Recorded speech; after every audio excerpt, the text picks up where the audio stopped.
ఒక మాట గుర్తుపెట్టుకోండి, యథార్థంగా రెక్కల కష్టాన్ని నమ్ముకున్నవాడు గుప్పెడే మెతుకులు తిని ఆనందంగా ఉండగలడు. గుర్తుపెట్టుకో. నువ్వు సంపాదించినది నువ్వు యథార్థంగా సంపాదించి దేవుడి మీద అనుకుంటే నీ సంపాదన, మళ్ళీ చెప్తున్నాను, దేవుడు చెమ్మట కూడా పట్టనవ్వకుండా కాపాడు. అడ్డంగా ఎదిగిపోవాలి. ఆడినెత్తి మీద 10 రూపాయలు, ఈడినెత్తి మీద 10 రూపాయలు, అక్కడ 100 ఇక్కడ 100, దుర్మార్గమైన దుర్వ్యాపారాలన్నా చేసి ఏదోలా ఎదిగిపోతాడంటే ఎలా ఎదిగిపోతావు?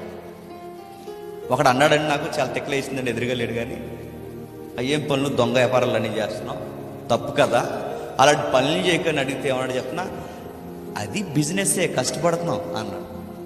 అది బిజినెస్సేనంట. దొంగ పనులు చేయడం బిజినెస్ అంటారు దాన్ని. రాత్రికి ఎదగాలనుకుంటున్నావు, రాత్రికి ఎదగాలనుకోడు కాదు, రాత్రికి రాత్రే దేవునికి ఉగ్రత పాత్ర.